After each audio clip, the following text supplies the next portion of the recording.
Hi, everybody. Hello. Hi. How's everybody doing?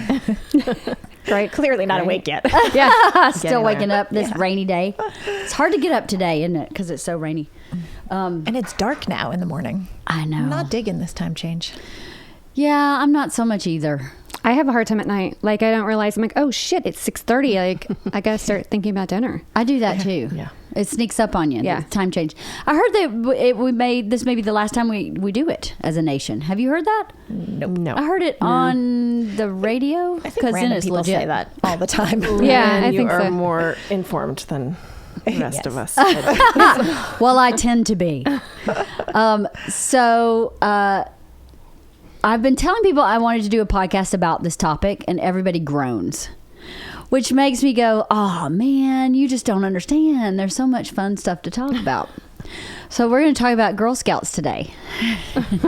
Please don't turn this off. Right? Cathy, Kirsten, Lynn, and I run a Girl Scout troop in Los Angeles. We have 22 girls. They are 4th, 5th, and 6th graders. Cathy and I started this troop with Sandy, who was on an episode several episodes ago. She couldn't be here today, but we started it when Isla and their daughters were at kindergarten, and Kirsten and Lynn joined us 2 years later. So it's been 7 years. Mm-hmm. Can you believe that? No.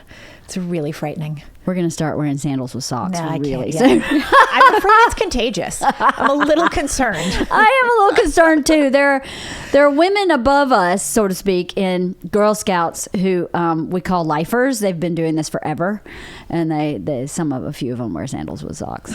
But anyway, To be honest, I was pretty nervous about that whole aspect when I got roped into this. I thought, I am not a sandals and socks. Wait a minute. Was that your lady. image before? Like, what'd you think about us? It was, done and then that. but then I heard that you guys were the leaders, and I thought, okay, well, they're not sandals and socks, so maybe. yes, that was my image. Maybe. So when I was a kid, I had these like terrifying. old lady leaders who were just like, it was like, imagine like really stodgy grandmothers running Girl Scouts. Some of them. And yeah, and it was not fun. It was just so boring. And so Girl Scouts was like, I don't see that for my kids. No. Well, I could see bummer. that.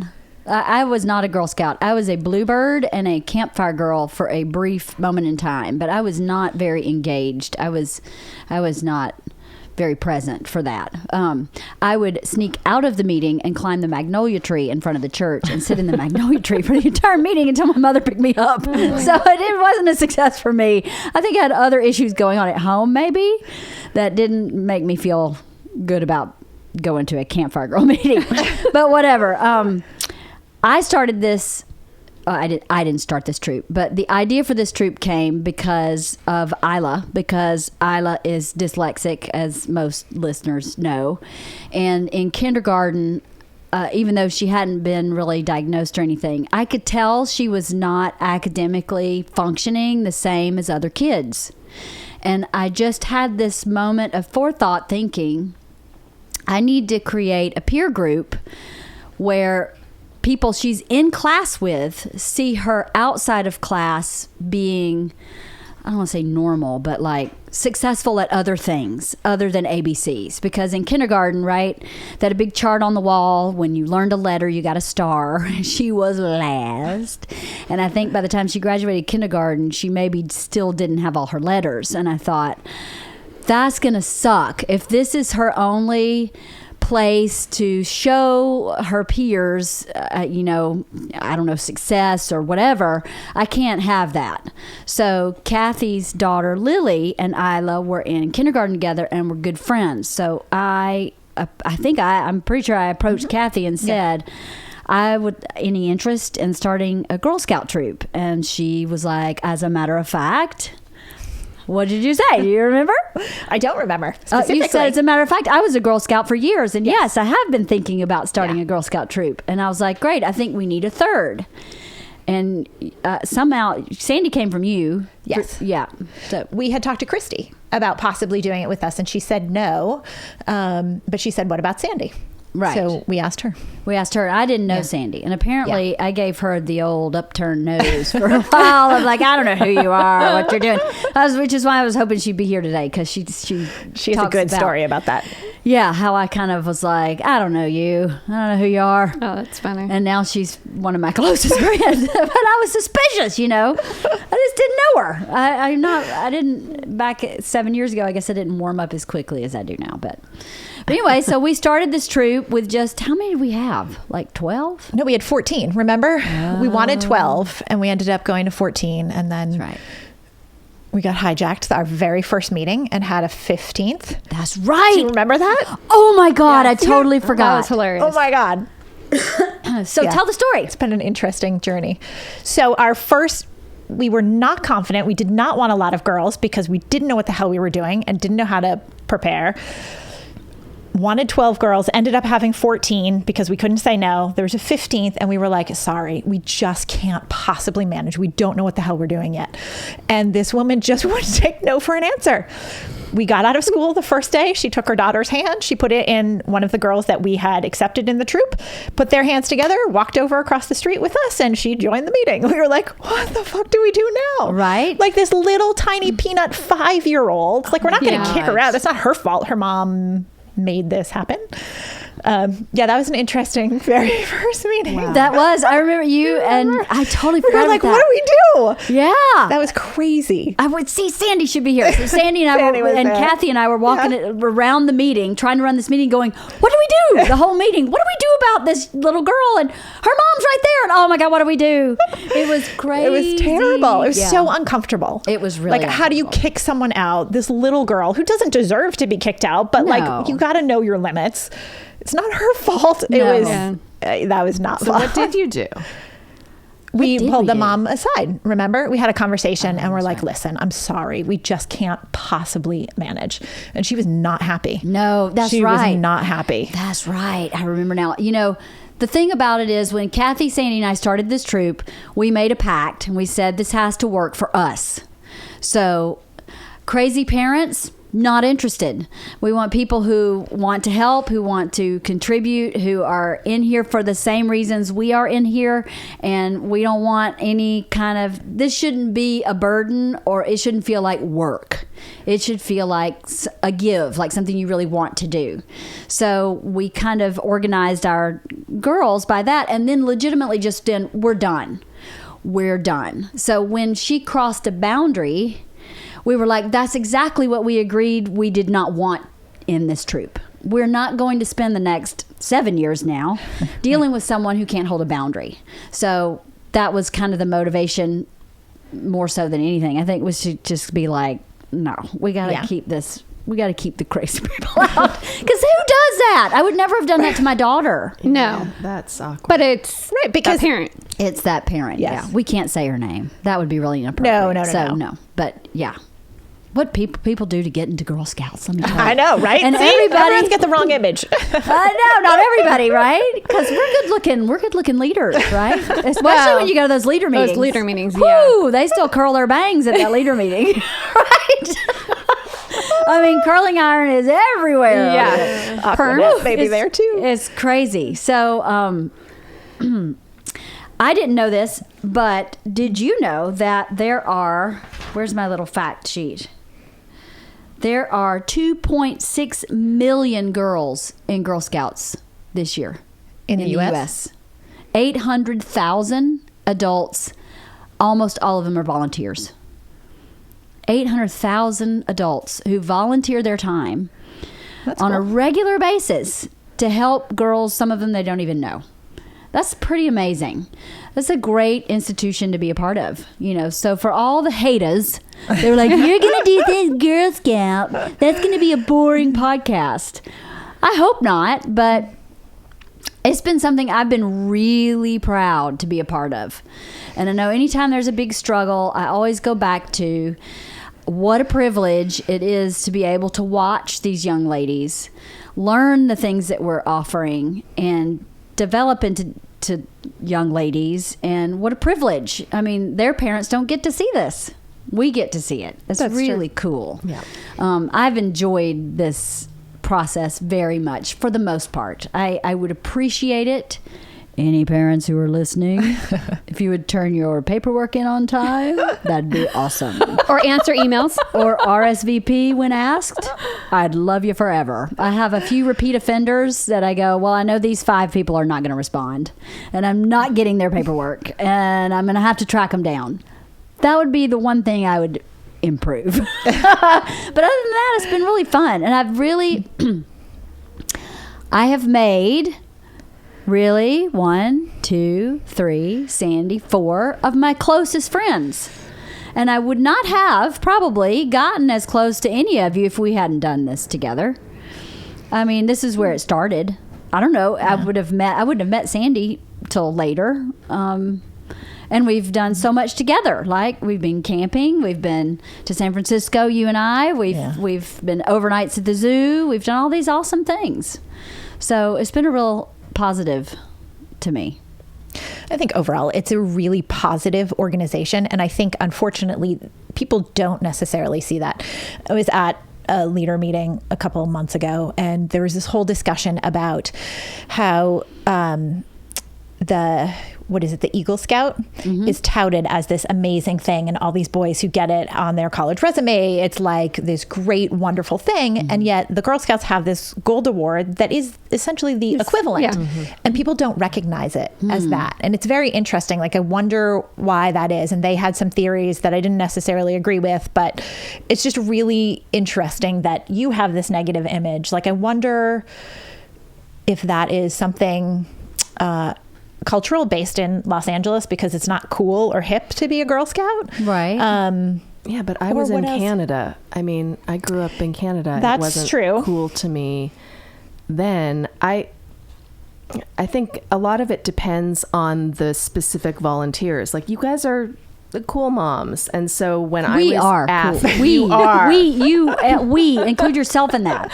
No, but when I was asked to be a leader, I had to look at who were the co-leaders and thought, oh, these are moms this sounds like fun. This sounds like a fun group, both for the moms and for the kids. Right. But yeah, I think some of it just comes down to what volunteers you get. But I think there's like inherent sexism in it, because we accept that Eagle Scout is this great thing.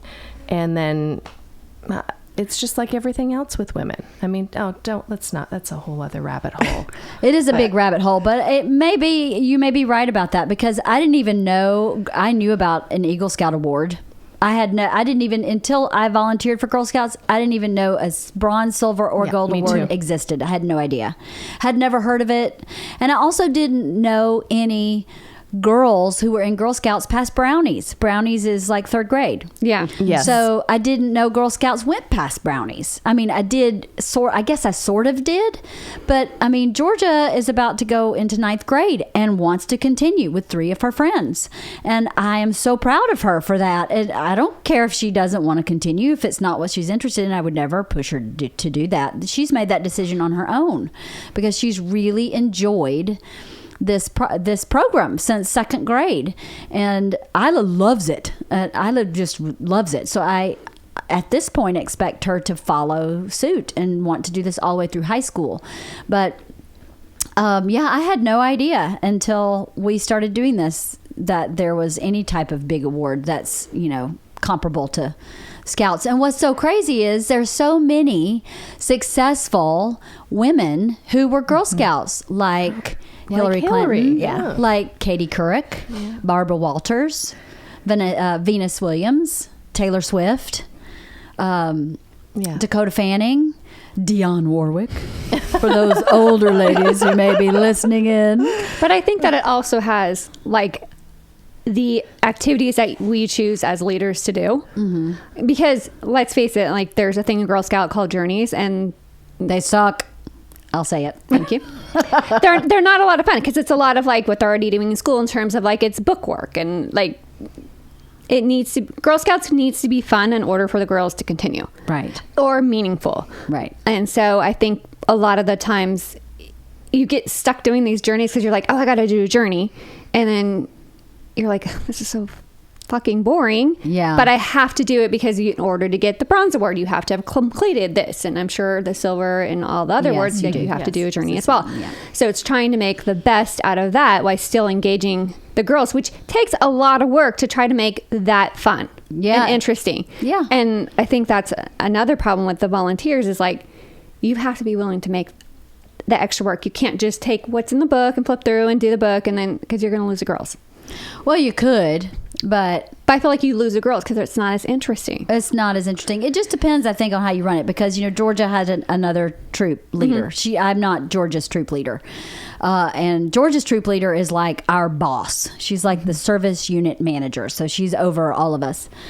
But she runs her troop so differently than we do, where she basically says, "Here's the 3 steps.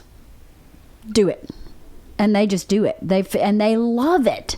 So she doesn't really organize or plan anything. She just offers them supplies that shows up at every single meeting, and they just do whatever activity is applicable, and they all discuss amongst themselves, which is in some way, you have to think, really good for the girls, because it's teaching them how to kind of figure things out on their own and create what is engaging to them on their own. I think we are lifers in a overachievers. different way. We're doing too much work. Well, I don't know. Sometimes I wonder, because I go, Georgia is so happy in her troop, and I go to her troop meetings and go, that Cathy did basically nothing. She gave not nothing. That's unfair. She showed up with supplies and let them just run it. Now, sometimes I see what they're doing and I'm going, yeah, that didn't really, I'm not sure you learned what their point was, but they did it on their own. So I don't know. It's a weird, It is a weird thing, because some of our best ideas have been stolen from her. Do you know what I mean? True. Like, and she's not like, Cathy's fabulous, but Yeah. she's not like a cool hip mom, certainly. No. Like, she's not somebody you would think like, oh, that's such a fun troop to be in, but she's amazing. Every like whatever girl, she does. And some of our things we're like, oh, we're totally doing that. That's brilliant. Yep. So I don't know. Like, some people just get it and can do it. And like, they keep the girls. Like, that troop has been going for a very long time. Yeah, it has been. So She's been a leader for like 24 years or 25 years really? or something. Yeah. Lifer. yeah. Yeah, a I mean, long thinking time. about that from a volunteer perspective, it like 24 years volunteering for anything Yeah. is a long time. Like, that's a major commitment. Well, I think it speaks to what we're talking about. Cathy really enjoys watching these girls. She really does. It's almost like the reward of being a teacher without being a teacher, because I think there's a lot of times when I would go to our elementary school, and I know I gotta take that out. A lot of times when I would go to our elementary school and volunteer, and I'd think, oh, I could do this. Like, I could work with kids on a regular basis. But then you think about all day, every day. No, I Yeah. couldn't do that. No way. But it's really fun to watch them learn. And I'm sure Cathy and others like her who've been in it for so long feel the same way. Well, this is kind of that. You get to watch them grow, but you don't have to do it all day, every day. Yeah. Just 2 days a month. Right. That's really not bad. It's only 3 hours. Yeah, just 2 days a month, except for then we have like, Well, there's then there's a that. camping trip, and then there's this event, and then there's the parade, and then there's we're not Thinking just day. 2 days a month. And then there's Yeah. the planning. It's right. But It it's ends up being a fun. lot It's more. true, Oh, yeah, it's but- great, but it ends up being a lot more when you say it like that. Like, oh, it's only 2 days a month. It's not 2 days a month. Am I being too cavalier? You're so cavalier. So what kind of trash are we going to talk today, ladies, without getting busted about I don't people know. we're I talking think we're trash afraid about? of getting hard. busted. Well, we can't get busted too hard. We don't want to get kicked out. Well, they haven't kicked us out by now. Well, maybe. So we were We have talking. lots of stories. We have There's lots so of many stories stories. that aren't necessarily bad. Well, let's tell some stories. Who has a story? Cathy has a story. I do.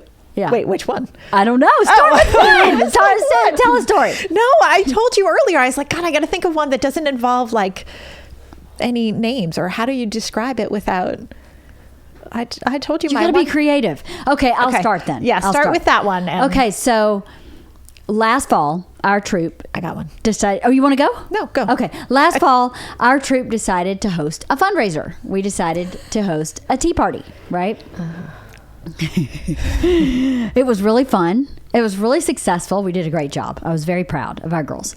But we had to go.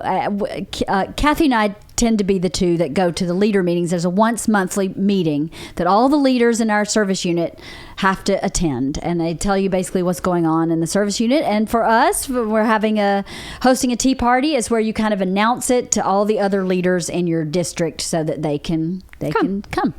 So I go to this leader meeting. It was probably the most bizarre leader meeting I have ever been to, and that is saying something.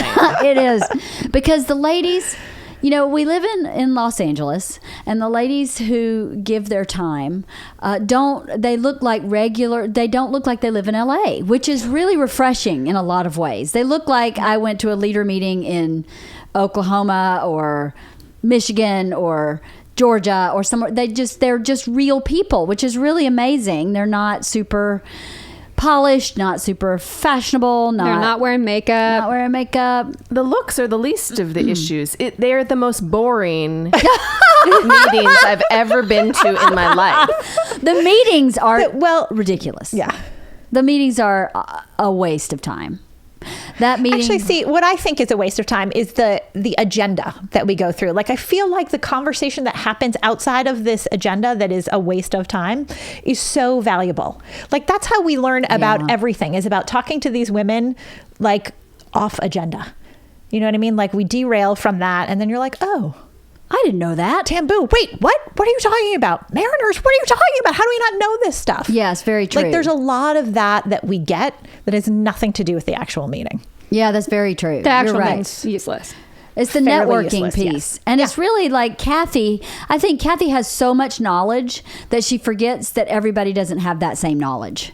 Sometimes I think she's been doing it for so long, because something came up recently where Girl Scouts does this thing called GAM, Gathering All Mariners, and there's another one in the fall called Tamboo, and they're special events. Well, the Gathering All Mariners is fairly obvious. It's a water-based event where the kids kayak and sail, and they learn how to tie knots and do Morse code, and it's this amazing weekend I'd never heard of. And she just casually mentioned, oh, you're going to get into a troop that does GAM? And I'm like, what are you talking about? And she went into detail about these two events that I had never heard of, had never seen on the website, had never had any experience about at all. And Georgia heard it and was like, oh, I'm totally doing that.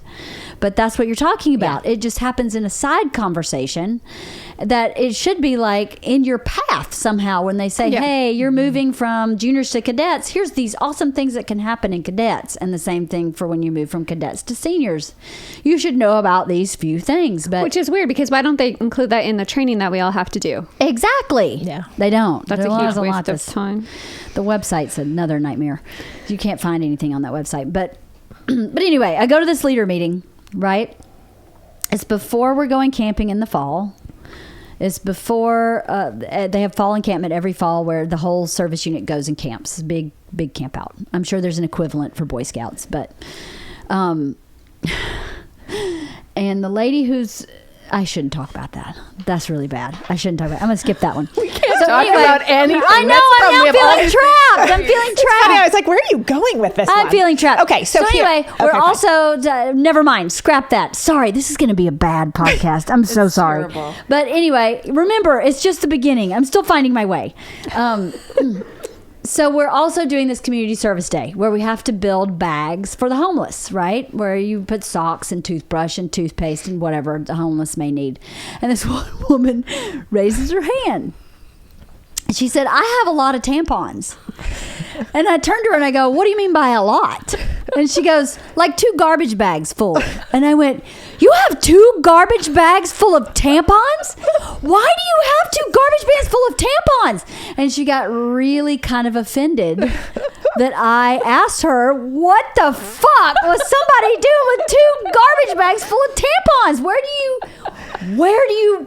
Did you purchase it? I never got an answer out of her. It's a mystery. She's the tampon mystery woman. Where I was like, wow. So we're talking about, at the same time we do community service day, 2 things happen. The bags for the homeless and like a Thanksgiving Day basket, right? So each troop makes these baskets to give out to underprivileged families who need help for Thanksgiving.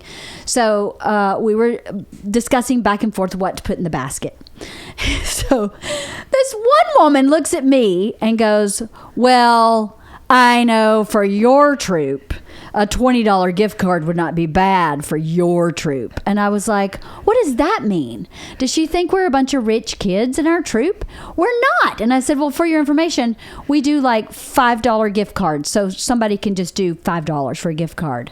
And she was so snotty, implying that I didn't know what it was like to have a kid that couldn't contribute to this. I thought it was so unnecessary. And so so rude. So snarky and stupid and not what Girl Scouts was about. That happened right on the back of the bag of tampons. So it was She didn't appreciate that interesting. comment, apparently. Oh, I know what I could say. At the same meeting, we're talking about our fall camping trip, right? So the woman who's running the fall camping trip is disabled, which I find inspiring and confusing because we're camping. So it would be really hard to camp in a wheelchair.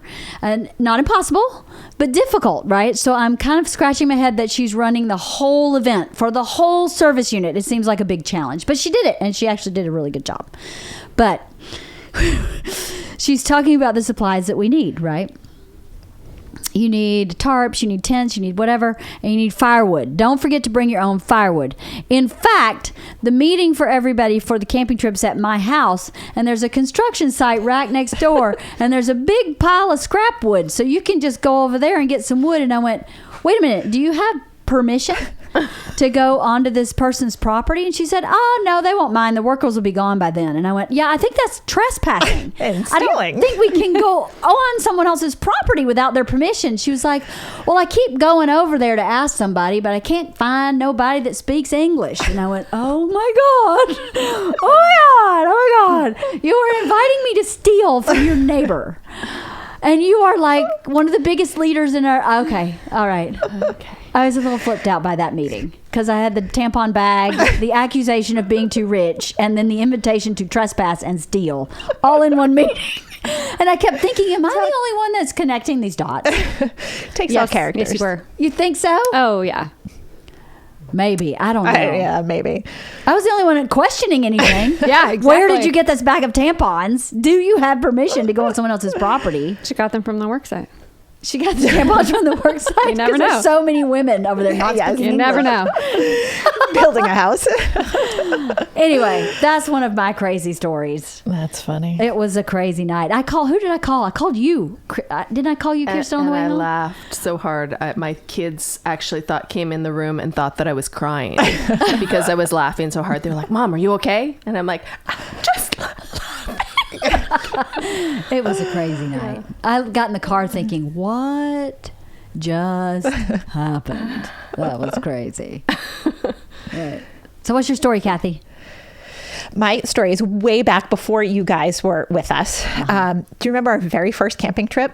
I swear to God, sometimes I think, what the hell are parents thinking allowing us to be in charge of their children? I know. When we sent two girls by themselves into the bathroom, and they came out going, there's a snake in there.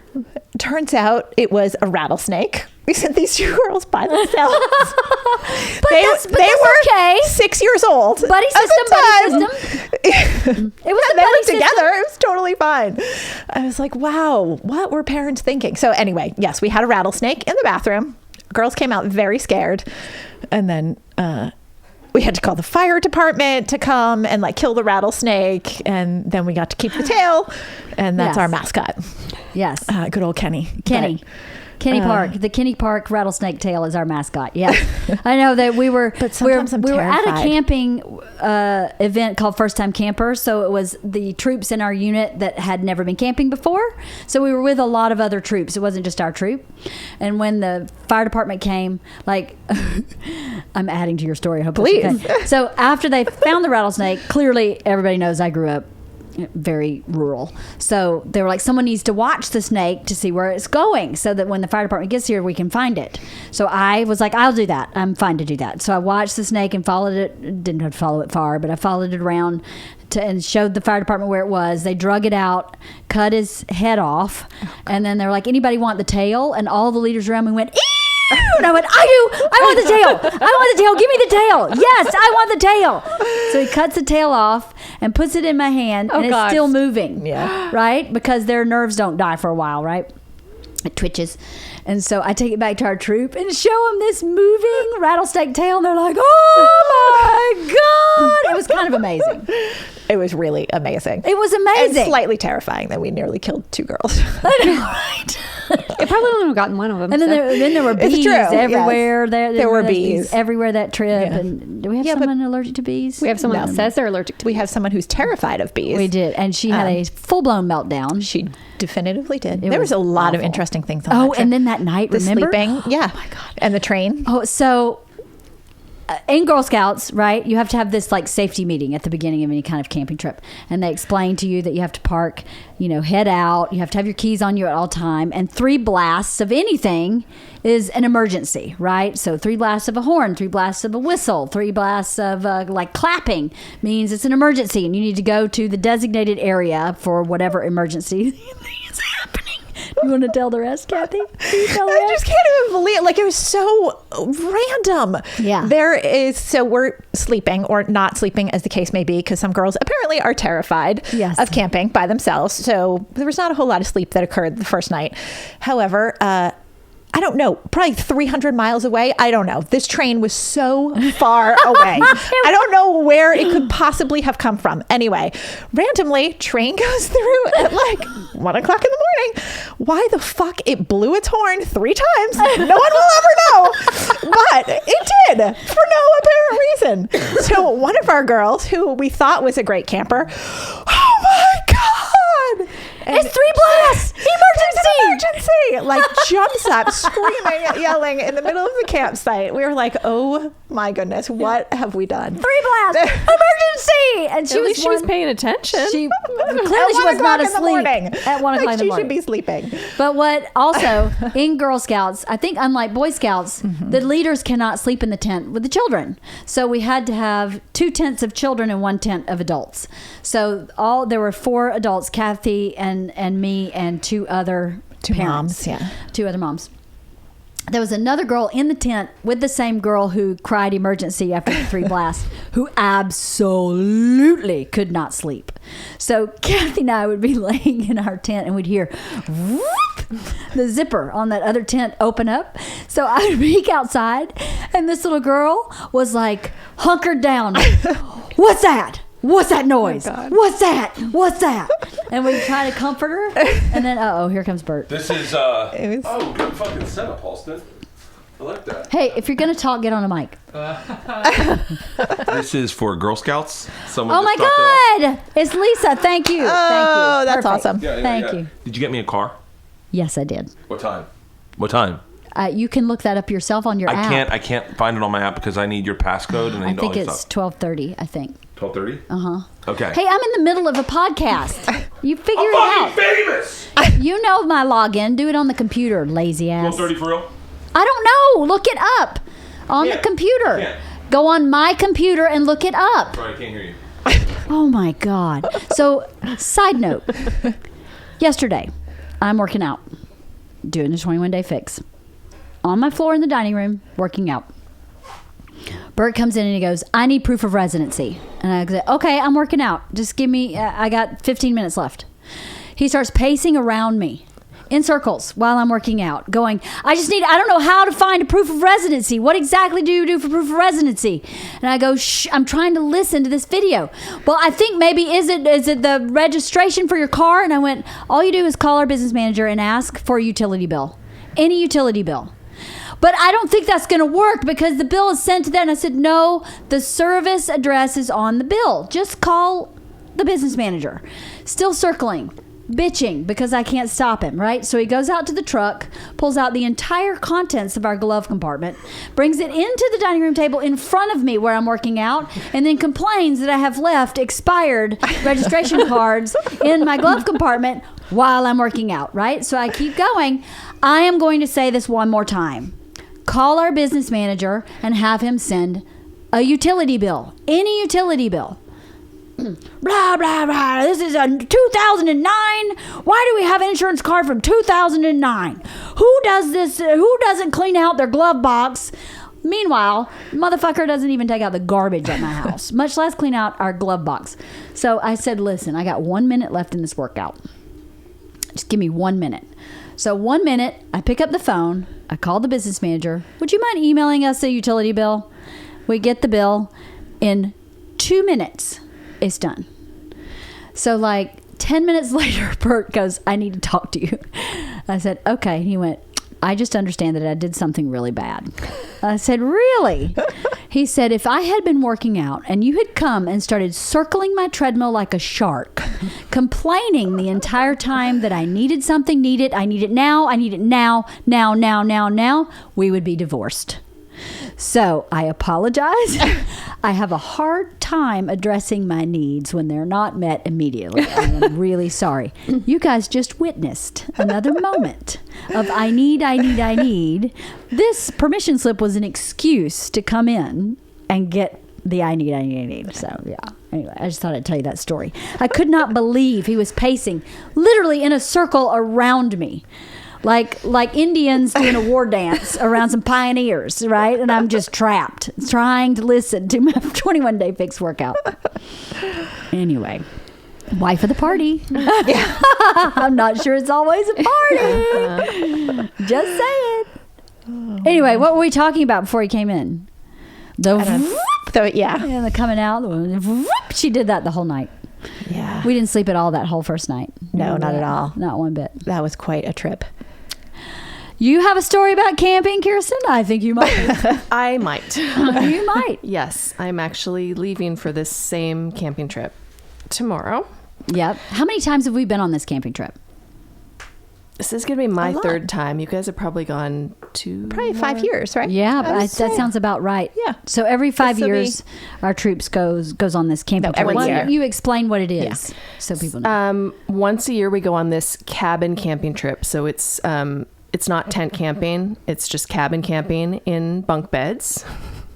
And there's a big dining hall, and it's great. I mean, it's great from a parent and supervisor point of view because the kids have a blast. It's run all by teenagers, by older Girl Scouts, and they're really enthusiastic, and they keep the kids really busy doing fun, engaging things. They're outside, they're doing crafts, they're doing all the Girl Scout stuff, and we're just there to be a parent and to be there in case of emergency.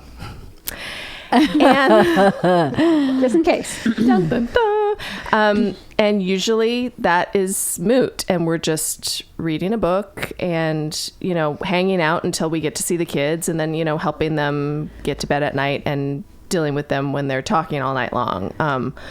It was 2 years ago. Yeah. And the second, so it's a 2-night sleepover. So it goes Friday to Sunday, and Saturday night at 1 or 2 a.m. In our cabin, I heard a crash, a colossal crash that felt like I felt it in my bed, and I immediately jumped up and I think was swearing, because it was so dramatic. I almost thought, did a plane hit hit the building? It was so dramatic. And Sandy was in the same cabin as me, and we both jumped up and were like, oh my God, what is it? And went running. And one of our girls had fallen in her sleep out of the top bunk, which is at about 5.5 feet off the ground. They're tall bunk beds. Yeah, they are. I'm 5'6", and it's about at my head level. Yeah. And she fell out of the bunk bed in the middle of the night in her sleep, and the head is the most weighty part of the body, so she fell right on her head. And so we immediately got Cathy, who has the most first aid experience of us. We're all actually certified in first aid now. Yeah. So Cathy, well, you can tell what you did, Cathy. Oh, checked nothing. her You out guys were and- like, what do we do? She wants to go back to sleep. And I'm like, she can't go back to sleep. Like, what is going on with her head? And while that was happening, right, isn't that when she got sick? Well, no, Or is that- no. I So don't remember I took her. the She order said, of how I it just wanna lie down." I said, "Okay, you can't sleep." So I sat with her, and then maybe about a half hour later, she said, "I'm gonna throw up." And I was like, "Okay." And I got her, and I mean, bless her heart, it could not have happened to A sweeter. more amazing kid. I mean, Yeah. this kid was, she said, I'm so sorry, but I need to throw up now. And I managed to get her into the bathroom, and she vomited profusely. And we were like, okay, this is serious. So I think at that point we called, I went downstairs had and to tried to get find the Lois, head- the yeah. head first aid person. Yeah. the head of the whole camp. Yeah. And she was hard to find.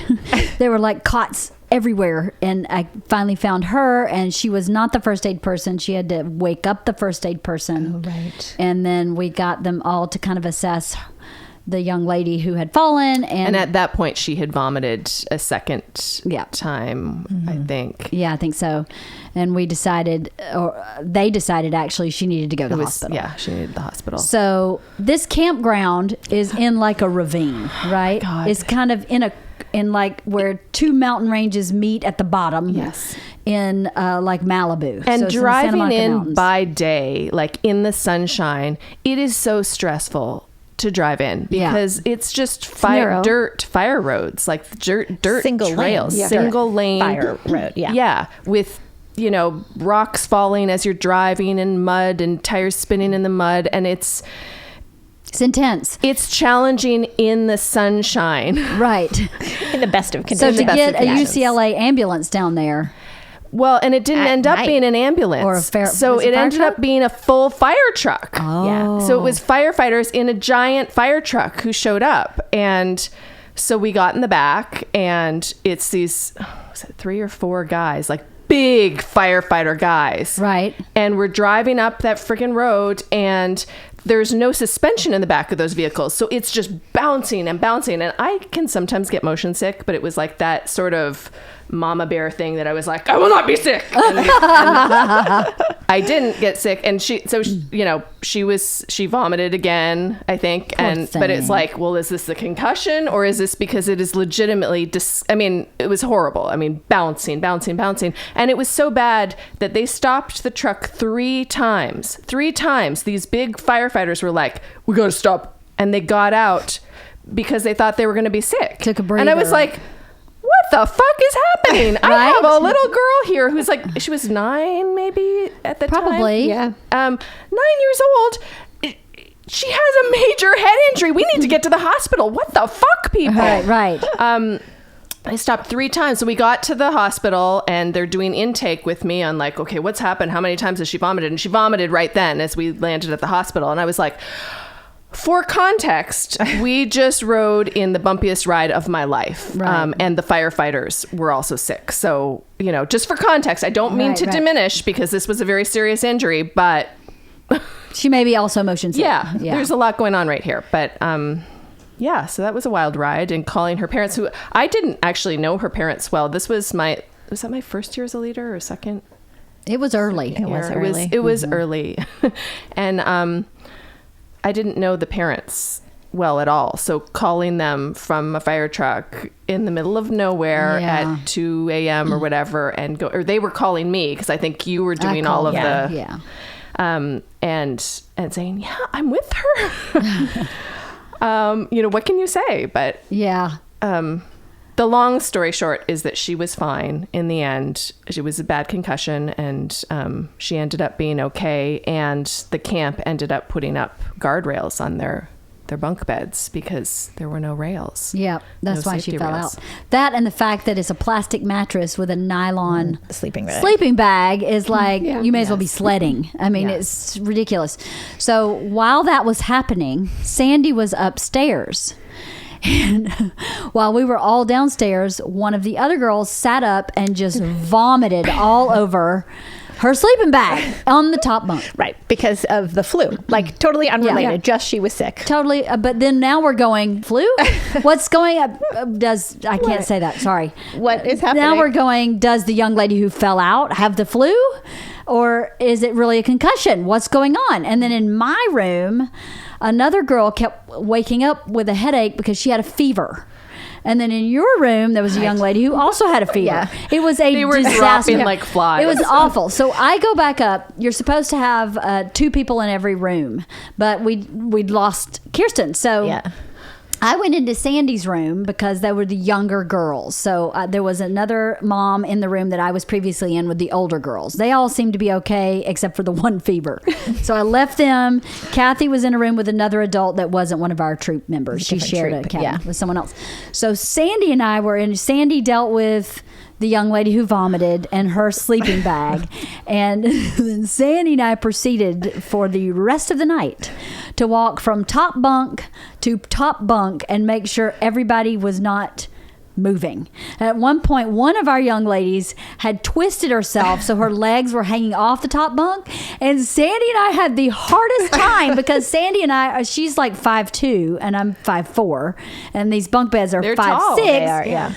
I would get on one side and grab the sleeping bag, and she would get on the other side, and I would pull and she would push and try to get this child back straight on the bed. And then we were like, oh my God, she's totally falling off. I slept for 1 hour and 15 minutes that whole night. God. We just paced the room back and forth. Oh my God. Oh my God. And then I'll never forget the next day. It was time to pack up and leave. I was so happy to leave. Sandy, of course, volunteered to take the sick kids back home, the ones Early. with fevers, Yes. the vomiting fever ones. She took them home early. And then the 3 of us stayed, the 4th stayed to camp to finish and to pack everybody up. And I had Kirsten's daughter. And Kirsten's daughter is a slow mover, along with 2 other complete... I'm not even sure they have a pulse when we ask them to move people. And I remember packing with Vivian going, this is a test of patience like I have never had. I have had no sleep. I have 4 sick kids on this troop. I have been so stressed out, and Vivian packs. I swear if she could take a week, she would. She pack. has for this trip. But I remember thinking, God bless Kirsten, because this child, I just want to do it for her, and you can't do that. In Girl Yeah. Scouts, that you have to do that, and that was a crazy camping trip. That was a crazy camping trip. I will say, though, the young lady who was injured was so amazing. I've never seen anything like that. Yeah. At the hospital, we're in the ER. These people are coming in. It's very serious. I mean, very, very serious. Yeah. And she was just saying, thank you so much for taking care of me. Oh, I'm so sorry. It's the middle of the night. Oh, Kirsten, I'm so sorry you're not getting your sleep. Thank you so much for holding my hair while I vomited. Oh. And I was just like, she's 9 years old. Like, yeah. what the hell? See, that's the kind of, not that you would ever wish to have to No. deal with it, but that's the kind of stuff where you go, that's why I do this. No, absolutely. It was an incredibly, strangely enough, rewarding experience because to be able to be there for her and for the other kids who were dropping like flies. Right. Yeah, it is a really crazy bond, I think. I hope that they go through this process and they think back, and we have made a difference. There's some point in their life where they can go, wow, that was really important for who I am in this area or part of who I am. I don't know. I had an experience not nearly like that, but with one of the young ladies who clearly doesn't get outside much, who's doesn't have, we have some pretty privileged kids. Our kids, the 4 of us, our kids have a really sweet life. And this young lady doesn't have a bad life, but she definitely doesn't have the sweet life that we have. And she is one of the slower moving ladies. She's very easy to get aggravated or lose your patience with. Very easy. And at one of the camping trips, not that one, I was walking with her to the bathroom. And in the walk, she said to me, thank you so much for taking me camping. I would never get to go camping, and I love it so much. I have so much fun. And I thought to myself, I will not stop doing this until she's finished, because that's amazing. You get that, to give that to somebody. Not even that she said that to me, but to understand that I was giving that to her. That's such a privilege that, because I don't work, I mean, I work, but I don't work a 9 to 5. I can't imagine being a troop leader and working a regular job and having your own family. I feel so privileged to not have to do that because I get to do Girl Scouts and watch stuff like that happen. It was amazing. That one moment, I'll never forget it. And when she's an adult, I'm going to tell her what that meant to me, because it meant a lot. I've never forgotten it, clearly, since I'm talking about it now. Do you guys have any moments like that with any of the girls? Well, I do. You do? Yeah. Well, it was like we were bridging one girl. We did it wrong. But because she was in one grade and then her mom held her back. That's right. And so we're still a little confused, like, oh, do we bridge her because she's been, it's actually like 2 years, whatever. Girl Scouts goes by grade. By grade. Even if you've been in the same grade 2 years, yeah. You stay in the same Girl Scout level, even though everyone else is not. That's the confusing But we didn't do that. So we bridged her incorrectly, but whatever. So each time that we bridge, we say something really nice and positive about this girl, about all the girls. But this girl, she started off at our school, then she went and repeated the same grade at another school, and then she came back to our school. So we bridged her to her, and she came back to our troop. She wasn't in our troop originally, but so she was actually in, say, grade 1, but all her friends were in grade 2. Right. And so I said, one of the because we go by like the Girl Scout promise and law, we try to find something in that and relate it to it. And I had said something about her being so brave and courageous, because I thought for her to come back to a troop that she didn't know, with all her friends have moved on, and she just came in and she embraced it. I said I was really impressed, because I myself, I don't know if I could do that. And we bridged her. And this is a girl that at the time we were like, does she really even want to do this? Like, right. Because sometimes you get that. Like, I get that with my own daughter. I'm like, do you really want to do this? Because it seems like you're not interested. But she, I said what I said, and I like had a whole little speech or whatever. And her mom contacted me afterwards, and she said, you made such an impression on her. I am so thankful. Thank you so much. She was struggling, and just by you saying that really helped her. And I was like, oh my God. Because I was like, so we always go, who's going to write for this child, this child, this child? And I don't think you were doing it just yet. Were you around? I think I was just starting. Okay. Well, anyways, you probably volunteered, but I said take it because our other leader, she did not volunteer. No, yeah, no. She doesn't do those kinds of things. No. But anyways, I said, oh, I take her. And I wrote what I wrote, and I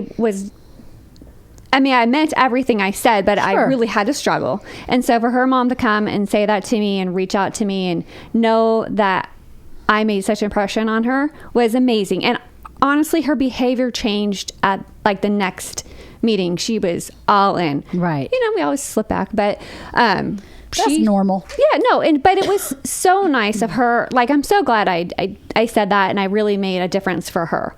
Like, that was my good story. Well, I have a follow-up to that, Lynn, because another troop was courting that same girl. Oh, really? A couple years later, was trying to get them to join their troop. And I called the mom and I was like, hey, is she switching troops? It's cool. Like, we're fine with whatever. We can still be friends. It's okay. Yeah. But I just want to know.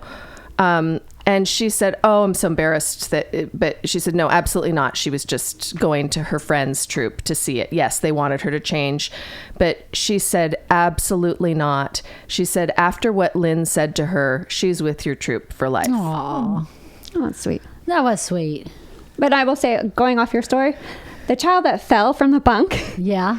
she's a little accident prone. Yes, she is. And her mom's fine with it. So her mom totally understands, and she jokes with us all the time. So shortly thereafter, Cathy and I took all the girls by train to Santa Barbara. Mm-hmm.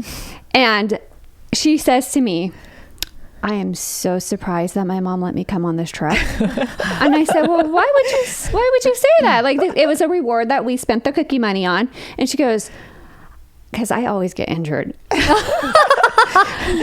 once again, why parents trust us, I'm not sure. But and I was like, that's not going to happen. And the whole time I'm like, for the love of God, please don't go. Because we were at the zoo. We're like, I know, we're just going to find this girl in like an animal enclosure or something. Right. Like, We were camping next to the lion Next to enclosure. the We lion were like, enclosure. oh my God. Yeah. We're like tent camping on this grassy knoll outside the lion cage. Yeah.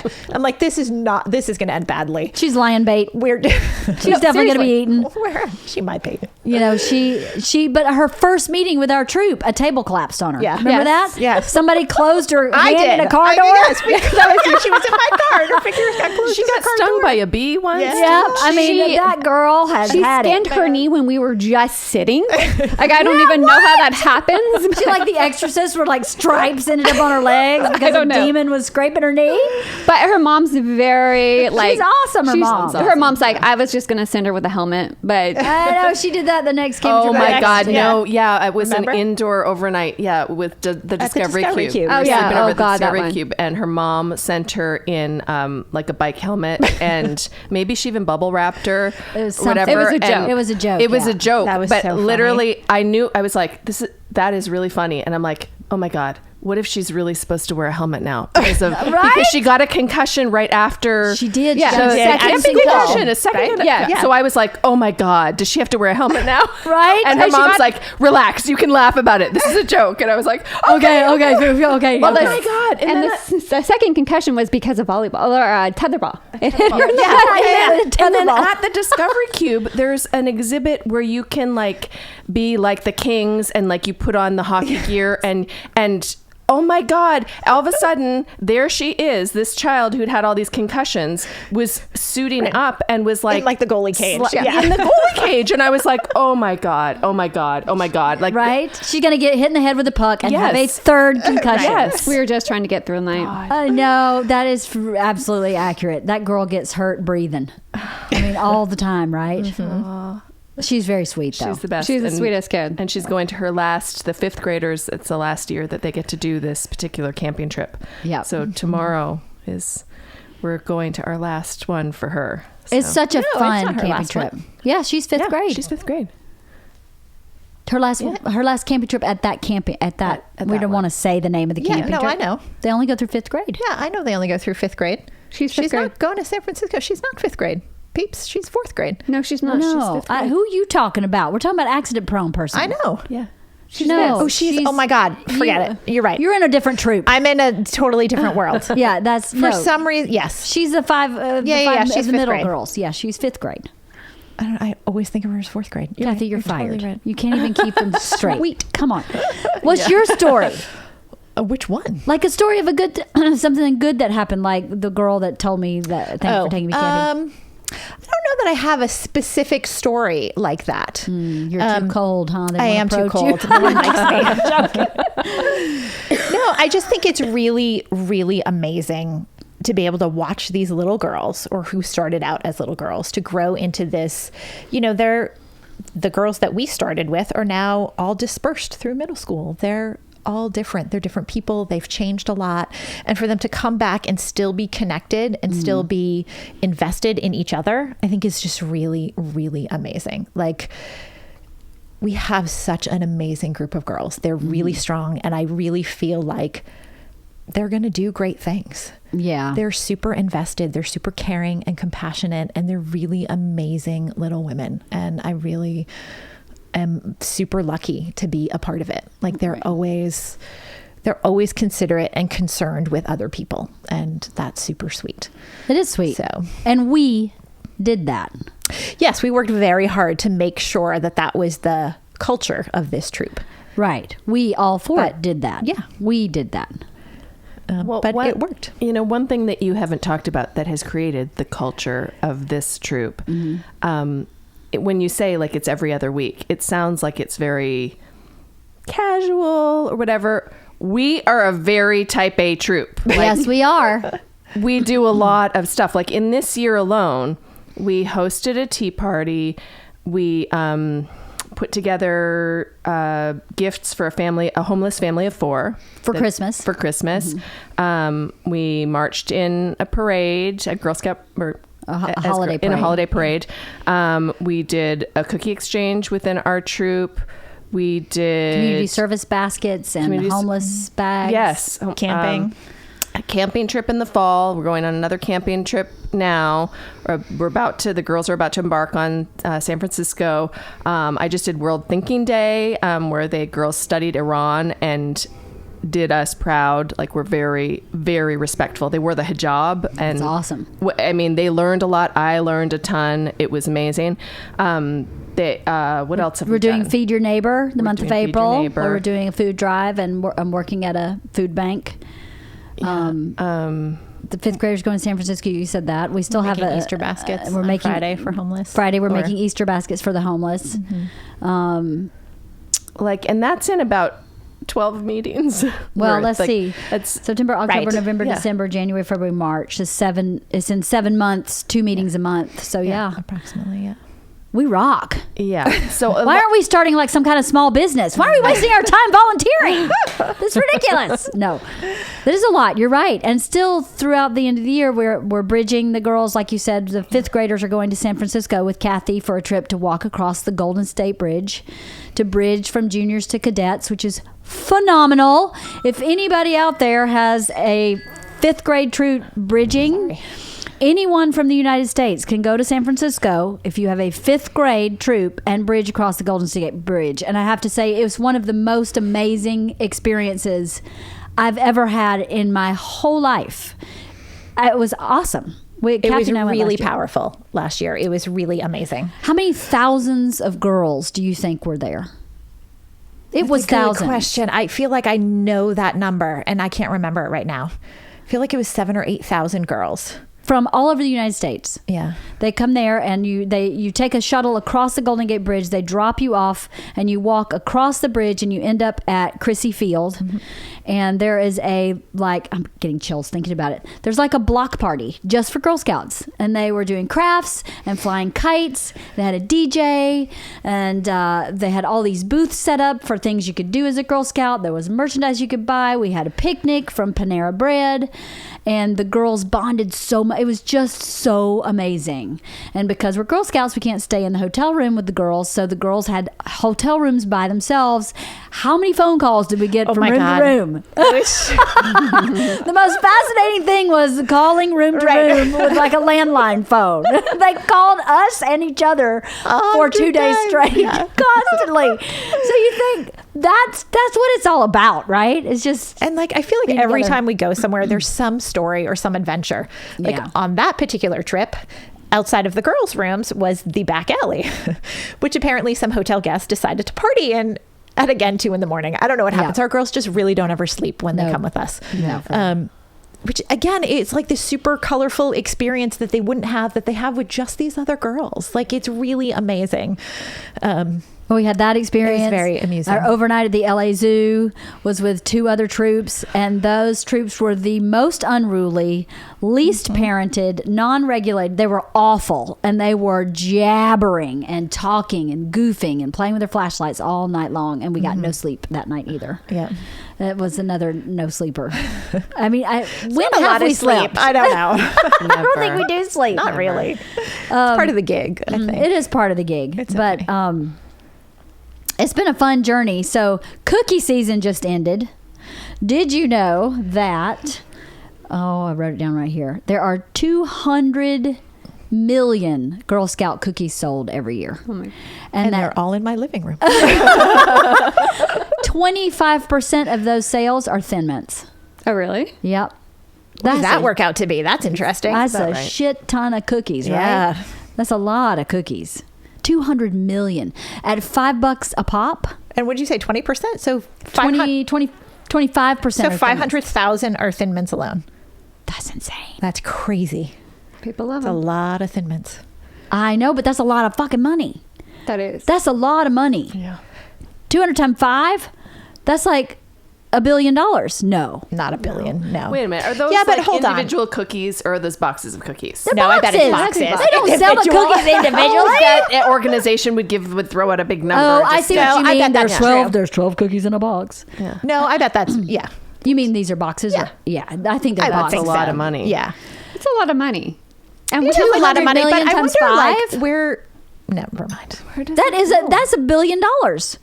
Where right? does it go? Yeah, 200 million times 5 That's what I was is gonna $1 say. billion. Organization run by volunteers. Where You does said this money 200 million, go? right? Yeah, they do scholarship stuff. they But do not scholarship nearly, stuff. Not nearly $1 billion worth of stuff. That's a shitload of money. My phone won't even tell me. You're fine. That's so much your phone won't even tell you. But and so how much do we? And as like a troop, we make how much per box? 95 cents a box. Seems like maybe they should kick down a little more. Right? We could make $2 a box. That'd be awesome. Hey, Girl Scouts, consider. Although I really do wonder. I actually wonder, and this is sad as I've been a leader for 7 years. Like, I don't really understand how the national organization works. Like, I don't feel any connection to it whatsoever. No. And I can't figure out if they're not run smoothly or if it's just our local, larger LA council. Because I feel like that's not run super well. Well, it seems like you go to like the office. Yeah. And there's a lot of people there, but I mean, like you said, I don't know what they do. Like, it seems like that seems maybe overkill for What needs to be going on? whatever needs to be going on, because it doesn't seem like you said, like, it doesn't seem like there's a lot of stuff going on. A lot of the training is done via video webinar, so that's By volunteers. by volunteers, which everything you said. How many volunteers are there? Like 800,000. 800,000 Adults Adults. are adult members, and a large portion of that is volunteer. That's what the statistics. Yeah, but if you work for Girl Scouts, you have to be a member. Yeah. So some of that number obviously covers it. It just seems like that's a lot. It's a lot of money. I'm not sure what they're doing. Well, a lady from Nationals came to Seems one like of a the lot. leader meetings I went to, and I got really confused because she was like, "You're welcome to come to the leader meetings, but these 8 people decide everything." And I'm like, well, because she asked, what complaints do you have? And of course, I raised my hand. I was like, this is one of my big complaints with Girl Scouts. Every year, every level, all the lessons are repeated. So if you start as a daisy and you go all the way through ambassadors, you've done the same shit every 2 years. The It's cookie same badges are lessons. identical. Cookie badges Every are identical. single year. And you're going to do a female empowerment journey or a science-based journey or a what's the other, or an environmental journey. Right. Or and first aid is the same thing. They don't seriously? deviate. And no, they ours, don't. Like you guys, I mean, we have a multi-level, and we pick a badge, and you guys have a badge, and it's virtually the same. It's the same. We can do it all together. We do it that all together, part is which is sort of nice. nice, but there's nothing else added. It's not That's like what I'm saying. You could also do, Right. You're not growing. And they only right. have so many, and you can only pick your own badge once a year. right. Make your once own. once a level, isn't Once it? a level, yeah. Well, No, it's once a year. It's once a year. Okay, you can choose you can do your own badge where you can teach create whatever your you own, want as yeah. long as you have 5 steps. But my frustration is I want them to learn how to change a tire, check the oil in their car. Which they did when I was growing up. Right. That's how I learned to change a tire and Right. change the oil in my car. Right. I don't know if they need to change it, but definitely how to check it. How do you check your oil? How do you check your antifreeze? What happens if the check engine light goes on? What does that mean? And when they're even older, like ambassadors, clearly I don't have an ambassador, but I think it would be great to have the financial badge be like, how do you open a checking account? How do you pay your taxes? What does interest rate mean when you have a credit card? What does that mean? yeah, because there's no home ec in schools anymore. There's no home ec in they don't school, get so it. this is such a great opportunity for them to step in and go, even we made our own badge, and how much did they love it? They It was amazing. loved it. Yeah. And what did we do? Do you remember? woodworking. We made the little Woodworking. We did did woodworking. Right, where they learned how to use a hammer. We and a also did saw that and life skills badge where that's we the did one. That's like, the one. Yeah. yeah, ironing and how do you make a bed? Laundry. sweeping, how to Sweep. sweep, which how to sounds sweep. so simple, but my God, they were terrible. Oh, that's what that woman at the Yeah. leader meeting said. I was talking. That's what made me so mad. Now I remember. So when I went to that meeting with the national lady and I said, we made our own badge, and our own badge was like, how do you make a bed? What's the proper way to wash dishes? Because you have to wash glasses and then plates and then pots. The girls didn't know how to do that by hand. Everybody has a dishwasher.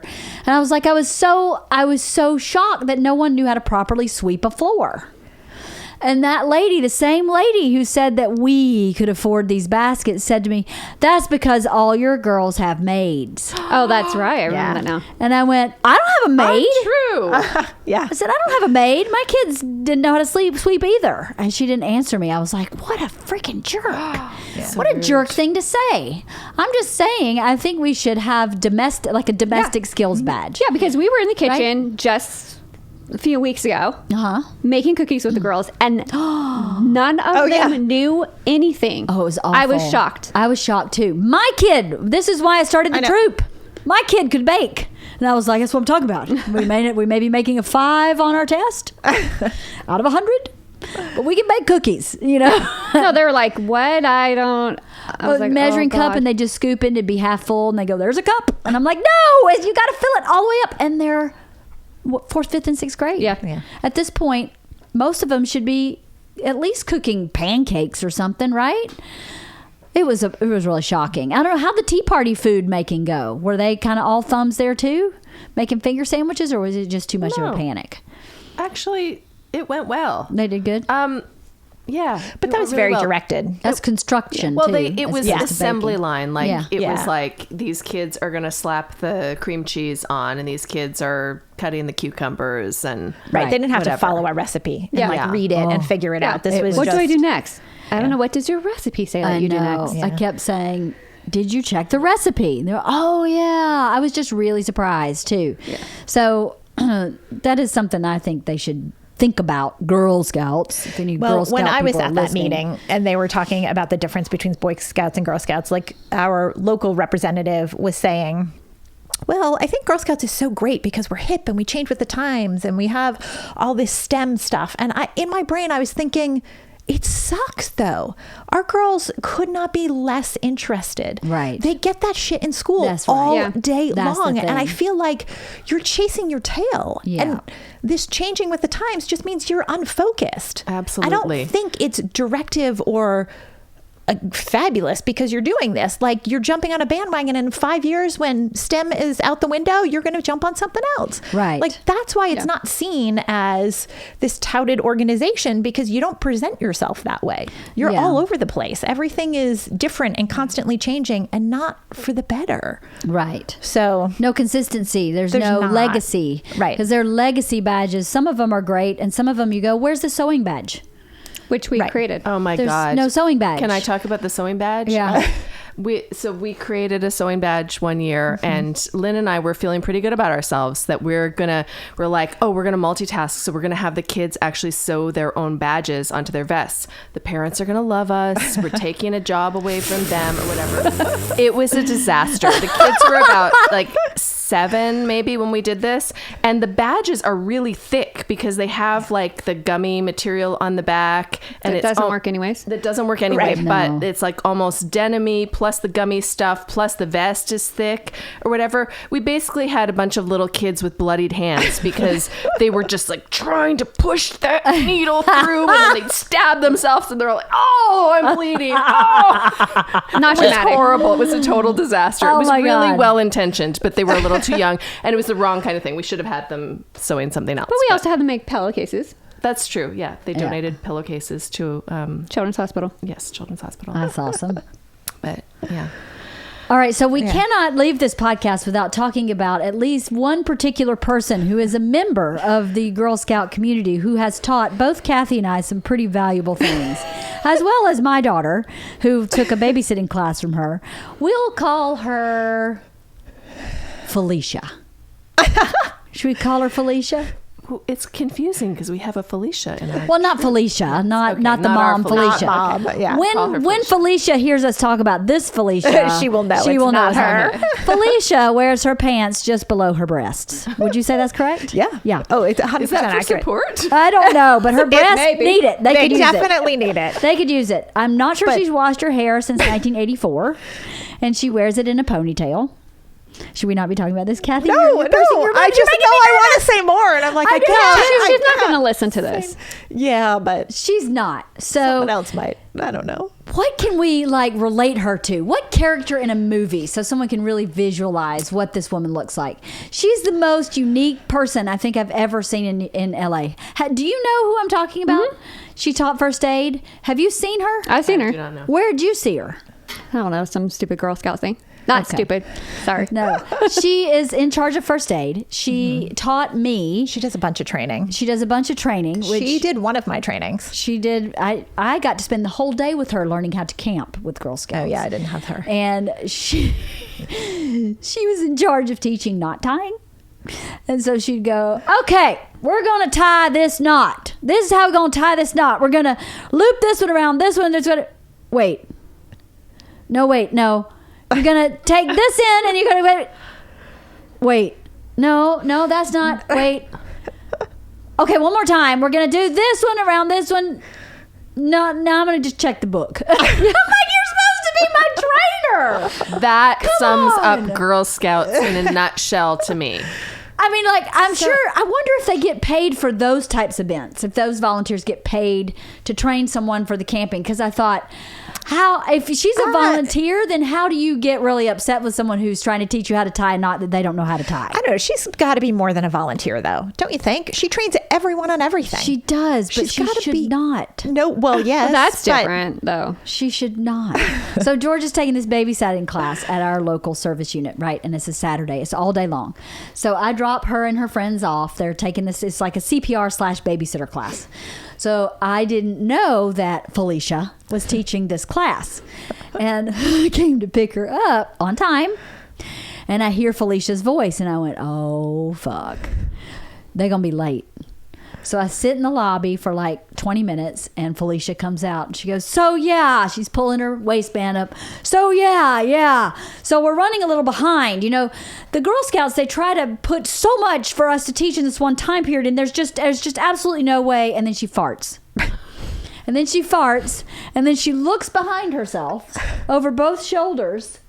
Like, what the hell was that? And I'm looking at her like, you just fucking farted. And by the way, I'm sitting in a chair and you're standing in front of me. So you basically just farted in my face while telling me that you don't have enough time to teach appropriate stuff.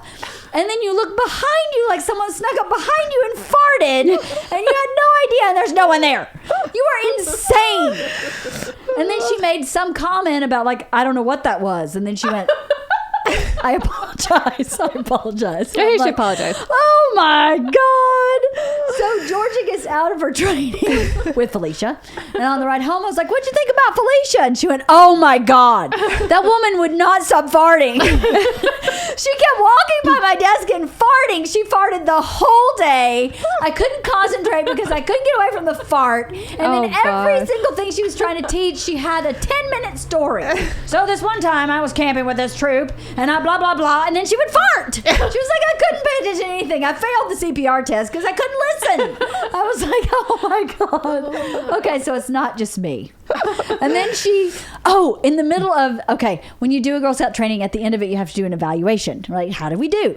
So clearly Felicia knew these young teenage girls were not going to be happy with the farting and the obsessive storytelling that was going on. So I think she was just thinking they were not happy because she ran over. maybe. I'm not sure the other piece actually registered in her maybe brain. not. Maybe not. Good point. Because Felicia, I don't know. She's in her own world. So they're filling out this evaluation. George is like, check, done. But her friend is really being conscientious about it and writing stuff, right? So Felicia saunters up, sits on the table in front of where she's writing this evaluation. She goes, they just don't give us enough time in these things to teach you everything that you need to teach. And it's just, there's just not enough time allotted. And, that's why we go over. And I hope that will reflect that I was good in this evaluation. I'm going, oh my God, you're completely intimidating her by sitting your fucking farty ass right in front of her evaluation to say that you were good. It was awful. I was like, you really do not live on this planet because there's no person that would think that that's okay. and do that to a teenager. It was bizarre. So, what other stories do we have about Felicia? She's an interesting one. I try to block all of that out, all of those trainings. Yeah. Yeah, it's just the whole image, that whole package. Yeah, the lavalier thing with the pins all over it, and the hairdo, and the face mask that she carries 100% of the time, just in case someone might need CPR on her belt. You're like, seriously, what about that? She carries a fanny pack with a face mask on it, so she can give CPR at any time, just in case. You never know. Always prepared. Is a character. That's Boy Scouts, right? What's that? Yes, that is Boy Scouts. Boy Scouts have the motto like be prepared, or always prepared, or something like that. Yeah, she is. Yeah, you know. She is always has a whistle, right? She just can't tie a knot. At least she has a Just whistle, can't though. tie a knot. It all has to come pre-tied. No, she could not. She never, not one single knot did she just know how to tie.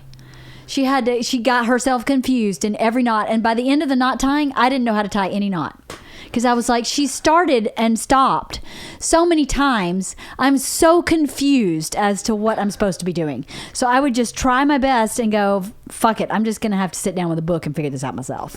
Because I couldn't follow her. She's hysterical, that Felicia. I wish we could say her real name. I wish we could. Even her stage name. I mean, her stage. Well, her Girl camp Scout name. Right, the camp name. That's what it is. Yeah. Yes. When Her adults, stage name is not the right yeah, word. no, Yeah. Well, You don't want to give that impression. She has a stage name. She is quite the character. Any other characters like Big Taco? You wanna I talk know about you might see Big Taco this weekend. We probably will see her. Who's Big Taco? She's another mom, a leader, a Girl Scout leader who we met at this camping trip that we're going to, and she wears patches. The kids like get patches for every experience that they have, and they put them on their vests. But she wears them on her clothes and has her clothes completely covered. Has a jean jacket or something that's completely covered, and she has. And she's a big woman. Yeah, duh. Her name's Big Taco. But like, you have to get the image of this. It's a giant jean jacket. Yeah. And, like, she's and not it's covered. So it's like her whole entire back, shoulder to shoulder. Like, it's like, this was that broad TGI jean jacket. Fridays that did like all Yeah, of the yeah, the bling. flair Oh, or the whatever? flare, yeah. And but it's like living your life like that. Maybe we should take a lesson from Big Taco. You can. Maybe we can all. I mean, maybe I don't know. Maybe that's why some people had an impression that Girl Scouts was the uncool. Uncool. Well, you know what? The Girl Scouts actually is. It's a lot. There's always a any Girl Scout event, there's always a middle-aged woman running around telling everybody to shut up, yelling and screaming. Yeah. So when Vivian and I went to this event, we did a journey in a day in January, and it was the day of the Women's March. And I was missing the Women's March for this. I was a little bit pissed off about that, and that I double booked myself. But then also thinking, you know what? We'll avoid danger because it's a big, dangerous event. Down to potentially dangerous. So we're at this event, and this woman comes in and she's like, everybody sit down, shut up. And we're like, oh, for God's sake, it's another middle-aged woman screaming. Like, they never have another mom on Sunday was saying, like, why doesn't somebody invest in a karaoke machine, like, or a bullhorn, or something? Yeah. Like, you always need volume at these things, and they're just screaming. Right. Someone's screaming, sit down, shut up. And then she says, this is not a drill. And we're like, and she says, this is a lockdown. Sit down, shut up. And we were in an actual lockdown. There was a felon with a weapon who we never got the full story on what he did, if he had discharged the weapon, if he had been robbing a bank, or if if it was a domestic. We don't know what happened, but felon with a weapon fleeing police through the high school that we were at for this Girl Scout event on the weekend. So we were in full lockdown for at least an hour and a half, and they ended up coming in. The police came in with bolt cutters to cut through the little fence. Like the fence that so that we could get into the cafeteria and use the lunch lady's bathroom, because there were like 125 Girl Scouts and their moms and leaders who all needed to go to the bathroom. Right. Crazy. Yeah. Emergency preparedness. Yeah, but there's always, I just feel like that middle-aged woman with at least Felicia had a whistle. Like, at least she was prepared. And she knew how to use it. She's in a classroom, though. She doesn't need it. She doesn't need the whistle. She puts the mask on and then blows the whistle. She wants everybody to know she's in charge. You've never seen Felicia, have you? I don't. I can't believe have. you have can't to meet either. her because She is truly one of a kind. Not even in Girl Scouts, on the planet. She's one of a kind. Like, I've never seen a person like that. Literally, her waistband is just under her boobs.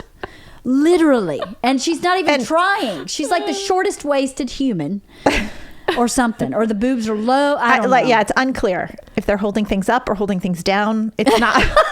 Or in. It's You know what? Some of this though, like I wonder about Big Taco. What if she's in on the joke? Like, what if she's just being funny by putting all of those patches all over her jacket and she's playing a character? She's playing a role. I don't know. You of- spoke to her. I don't really think that's true. I think that's very generous. She's not very think so, friendly. too. I know, but we were kind of talking about that last year. We're like, oh yeah, we gotta get jean jackets. We gotta and step put up some our taco game. patches Yeah. on them, buying and you a that'll jean be jacket. hilarious. And it's like it would be hilarious only to us because to everyone else, we would be those middle-aged Girl Scout nerds. We'd be the lifers. Yeah. We just need sandals with socks. There's actually a lot of people at this camping trip that have those jackets. Now that I think about it, yeah. Yeah, it's a there's thing. that. Yeah, Well, this camping trip, The people first come aid from lady, I Orange think. County. They come Yeah. from Calabasas. They come from everywhere. This camping trip this camping event, I wish we could say it, but it has been going on for like 25 years. This woman has had this troop for like 25 years.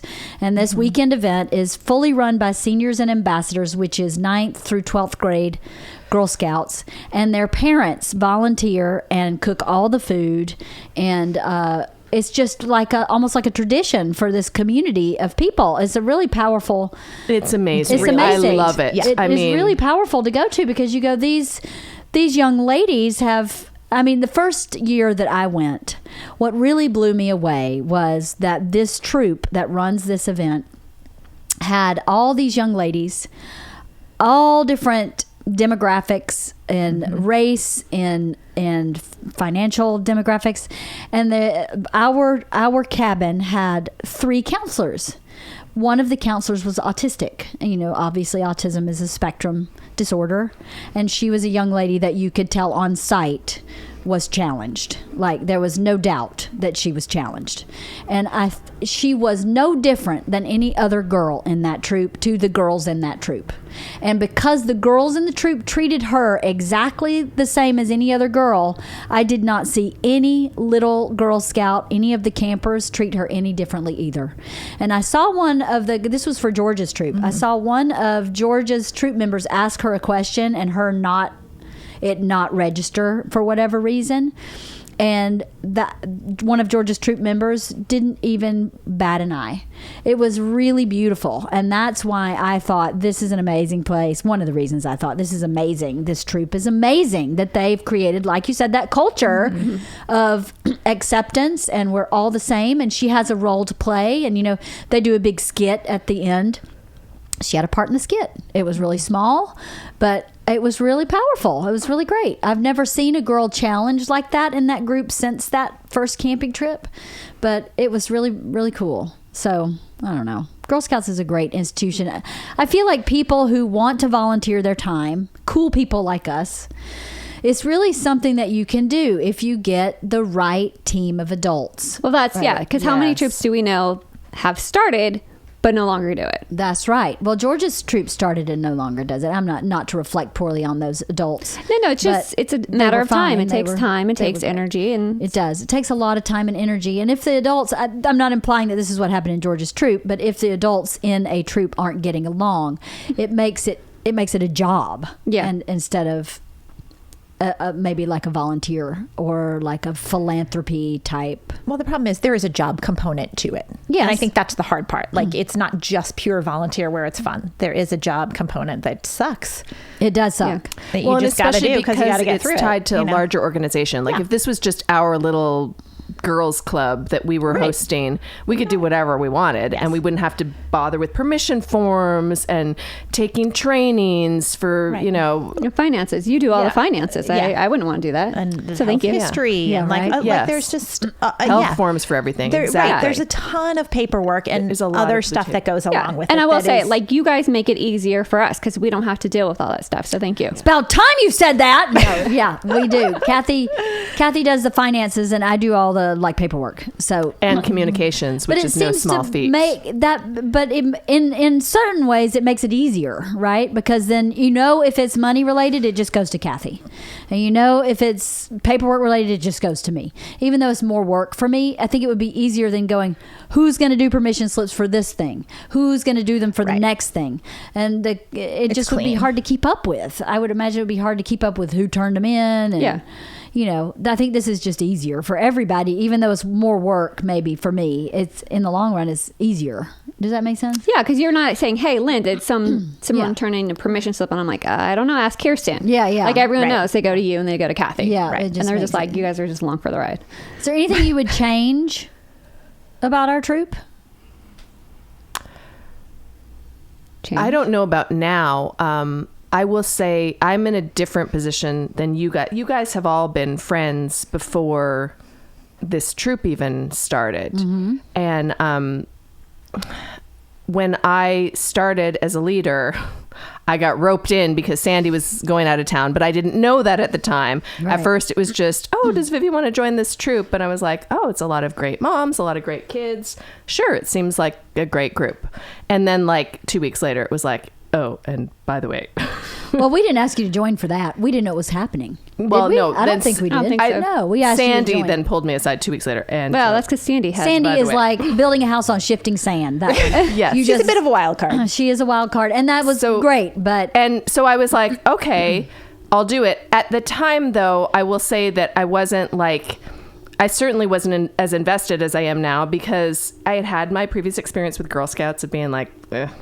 nerds, take them or leave them, whatever. And then I just kind of thought, well, okay, I'll help out like a mom would. But I feel like maybe I had a tad of resentment in the beginning because it wasn't my choice. I wasn't like, can I be a leader? I was, I was a recruit, not a volunteer. Right. So it was kind of like, and I work outside of the home. I have a job. So it was kind of like, okay, I was just adjusting to having a job and now I'm doing this thing too and whatever. So it was kind of like, okay, what am I doing here? But I came to love it so much and am 100% a volunteer now. We just forced you to like us. Yeah. Well, thank you. Strong-armed. Yeah. I'm sorry that we did that. No, thank you. It wasn't you. It was Sandy. It was Sandy. We can talk shit about her because she canceled. No, but I'm glad. I'm you. grateful to Sandy now for bringing me into this because I never would have known. I mean, I wouldn't have gotten my kids involved with Girl Scouts just because I had this childhood experience of boring. But this has been so much fun, so active, so engaged, and very cool. How do you feel it has affected your relationship with your daughter, if it has at all? I don't know. I mean, I think all of us are in the position of having always been involved moms. So my kids went to a co-op preschool. I was there, we go to our elementary school is heavily volunteer run. So we all spent a ton of time in the classrooms.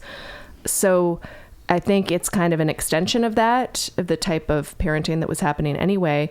But I think it's been something fun that's just us, as opposed to my older daughter. We now have our own fun things that are just us. But Girl Scouts is my thing with Vivian. Mm-hmm. So, okay, that's good. Anything you'd change, Lynn? Well, I don't go on camping trips anymore because Sydney is so much better without me there. Yes, she is. So lucky you. Well, it's just weird. It's just weird. And she always wants me to go, and I'm like, oh, I can't go because if I she just does better without me being there. So I think that's good. I think that independence is, what's that? I don't know. It's in the alley. Sorry, odd noise just started. So I think that's good. I mean, the thing that I find frustrating, and it's just because we're always trying to jam pack like things in, is we sit down and we plan out the year, and then we're like, oh, and by the way, we're going to do this, and then it kind of messes up everything in terms of planning. And like, there's things we have to do, like we have to get this journey in because we need those girls who are crossing over, bridging to the next level. They need to have that journey completed so that they can get the bronze award, like that kind of stuff. But then like we're stopping to do like amazing things, like when we did the adopt a family in November, December.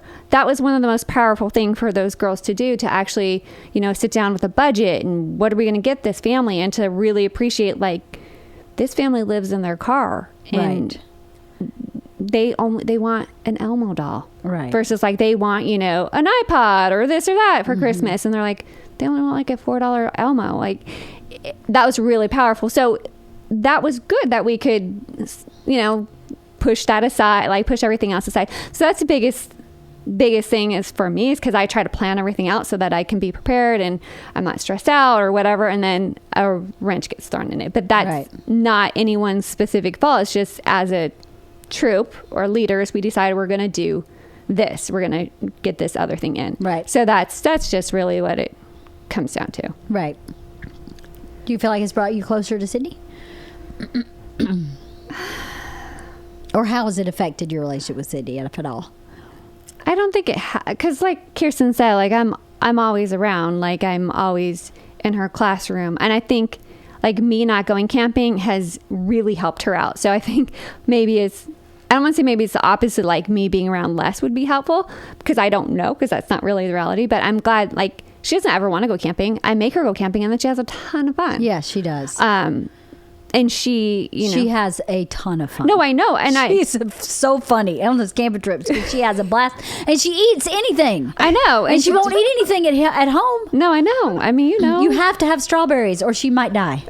Right? She might starve to death. She might starve to death. I know, but that's just the thing. Like, it's been good for her to have that separation from me. It has been good for her. I think you're right. So I think you're absolutely right. It's good for all of them to have separation. Yeah. You know, it really is. We try to not go on some of them, although Cathy's been to everything, which makes me feel really bad. Yeah, that's not fair. That was definitely one of the challenges we talked about. Is like, how do our daughters get independence if we're there all the time? Yeah. How do they ever get to go be a Girl Scout without us if we're there? So, but we figured it out, I think. Sort of, yeah. I A little think bit. They're okay.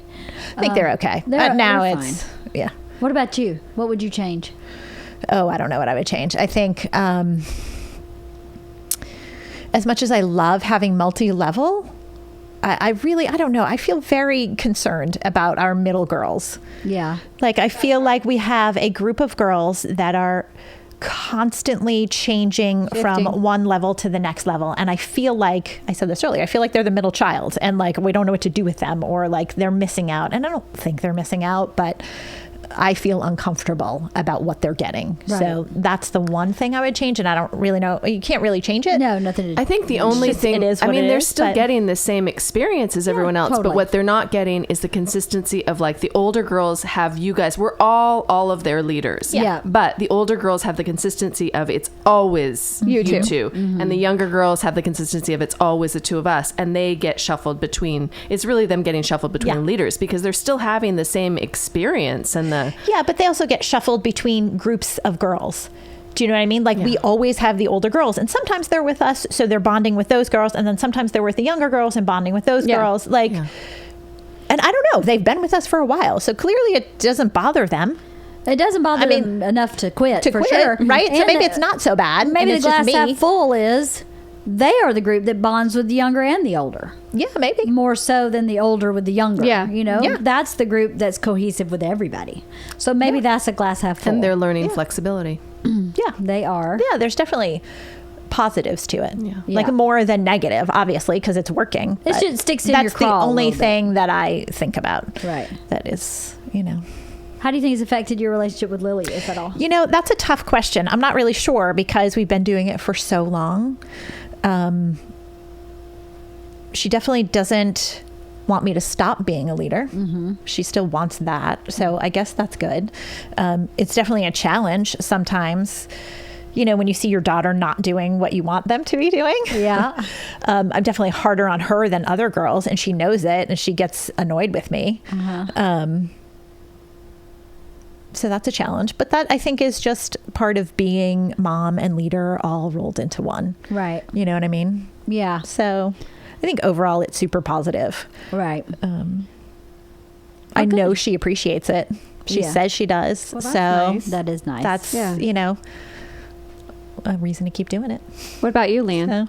So, one thing I would change is that if parents would just answer me and give me their paperwork. That is the biggest source of frustration for me. I don't need it like next day, but when I ask for it, that's when I'd like it. That's the thing that bothers me the most, because when I get paperwork, it's usually not the end. Something else has to be done with that paperwork. So if I don't have the paperwork, I can't do the next step. And invariably, I'm waiting usually on one person. And it's a different one person every time, but the one person is always pulled from a pool of about 5. So no, one of these 5 people are not going to do that. That's the one thing I would change. And I don't really know how to change that either. The one thing I could do, which I'm stubbornly refusing to do, is bring the paperwork to the meeting and requiring the parent to show up and fill it out there. But I feel like I do enough.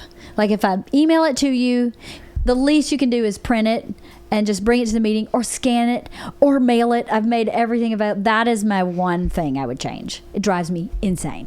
And even if they're late to email and go, I'll drop it on your porch tomorrow, because I feel like we collectively do so much for these young ladies and for the parents, because truth be told, they get an amazing experience with very little effort on the parents' part, when I'm happy to do that.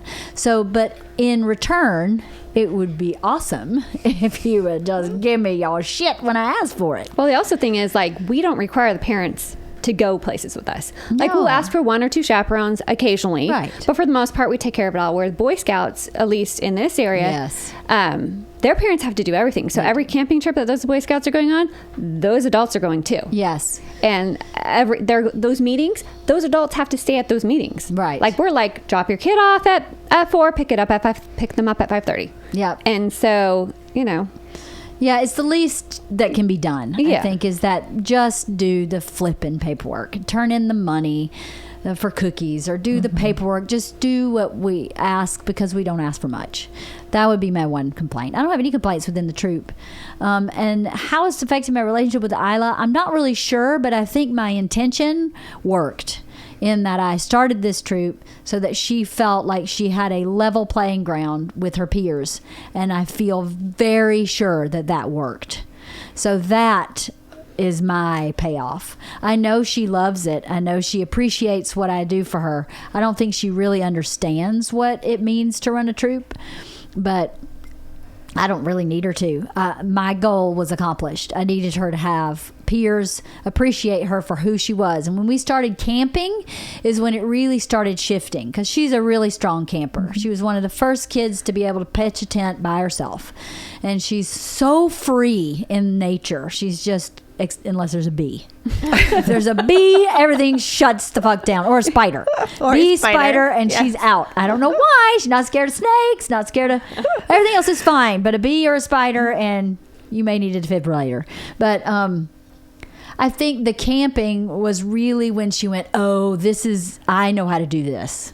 More than some of the girls who are, reading 1,000 hours or minutes at the book fair, and always in honors, and gate kids, which we have, gates gifted kids, which we have in our troop.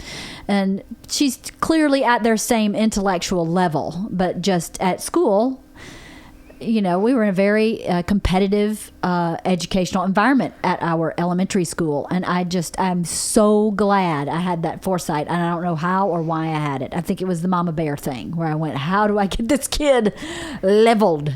Where's the level playing field? It's not going to be sports.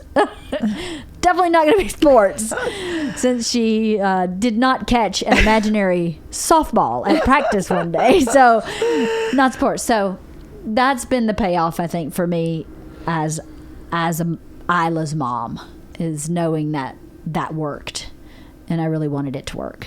So she has no intention of quitting either anytime soon. So what kind of socks are you going to wear with your sandals? I don't know. We're in the long haul. I know. It's a long time. Yeah. But it's okay. I've enjoyed it. And I may be taking on Georgia's troop. Or Georgia and her 3 friends. So that should be interesting. We'll see. Sweet. I don't know if it's sweet or not. It is for me. Then you'll know the next level. I guess, but I'm not really, I don't know. It'll be interesting. Anything else you guys want to talk about with Girl Scouts? Anything you'd like to mention? No? Okay, so I'll get really heartfelt for a moment. Thank you guys for doing this with me. It's been an amazing journey. I've really learned myself. I've valued myself through this process differently than I did before. I didn't really know certain parts of who I was until I started this troop. I didn't understand how good I was at paperwork. Even though I've been running apartment buildings for years, I hated that job, but the skill set I learned from that worked perfectly in this, which seems pretty lame, but it did. And I seriously made friends from this experience. Joining this with you and Sandy before you guys were part of the troop, the 3 of us were together every week. Planning. We don't plan. Now we have one meeting and we plan like the whole half a year, and then we have a couple of conversations here and there. But at the time, we were meeting for coffee every other week. And I really built my core family around the adults in this troop. I mean, Jeannie is in this troop.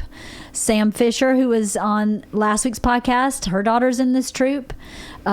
All of you, it's been a really of course Bert shows up right now. No, he's asking me to go inside and have sex with him and stop this podcast. Well, he has a tell on though, so that's good. I was in the middle of having a heartfelt speech. Sorry. I mean, thank him for wearing the towel. Yeah. Well, he's trying to be sexy for you ladies. It is. He also felt like this was going to be a very boring podcast. I don't know, maybe it was, but whatever. I really wanted to talk about it because it is a big part of my life. It has been for the past 7 years. And I think there are so many amazing qualities and amazing gifts to be given through Girl Scouts. We didn't even talk about cookies and selling cookies. We did not talk about cookies. That's okay. That's a whole different ballgame. Podcast, right? Yeah. Kathy and I are the cookie chairmen. Let me tell you something. That one person that wanted to buy Toffee-tastics from you that you had 20 emails about. 24. That happens 24. a lot. 24. Missed this one. About 1 box. 24 emails about one I box can of guess. cookies. Yeah. Yeah, you can guess. Yeah. Okay. Good guess. Yeah. Well, imagine that times about 5 or 6. Because there's like 5 or 6. Right? Wouldn't you say? Or 8 or 9. And one of them might have been the cookie cupboard. We'll be looking for a new cookie cupboard next year. If anybody's interested in being our personal cookie cupboard, because the cookie cupboard master this year just took cookies whenever she wanted. Willy-nilly. She let us know, but I get like 3 emails in one day. I'm taking 2 more boxes of this. I'm taking 4 more boxes of this. And I'm like, I can't even keep track of what you're taking. But neither could she. She neither couldn't could count. she. She kept getting the number wrong. It's So very I have surprising 198 she boxes. can't. I'm like, no, it's 196. It is? Oh, let me count again. Oh, you're right, 196. I'm like, oh my God. By the time this cookie season's over, I hope Just to write us God a really we have big her check accounting. because Just write a big check. Just trust me. I keep cover it printing all. every single email out going, 2 more boxes of Toffee-tastic. 1 more box of Dosey-Dose. Wait a minute. 4 No, more I boxes- didn't mean Toffee-tastic. I meant this instead. Oh, Not you're that. right. She did that. Remember, she backed it up. And you're like, wait, what? It's not surprising, ladies. I was a little surprised Really? because we were very clear with our boundary. The boundary was just walked over. Oh my God. Okay, but I know. I forget she's exactly like Bert. No. I totally forget. They're the same human. Yeah, I no. forget. Okay. She hides Yeah. it better. She hides her Bertism she better. does hide it better. She looks really, really not Bert, and she's fucking Bert. Yeah, she is. 100%. So we will be withdrawing her from the cookie cupboard next year. Lucky for us, she doesn't listen to podcasts. So. No, she's like, thank God. I don't have to do that shit again. I know. If she'd hear, I'd totally bust her chops about it. But Well, she canceled. So now Well, you can figure there out you who go. the cookie cupboard. And maybe person she did a shitty job so she didn't have to do it again. Yeah. I mean, she thinks she's smart. She's refugee smart. She knows how to play it. She's Fuji smart.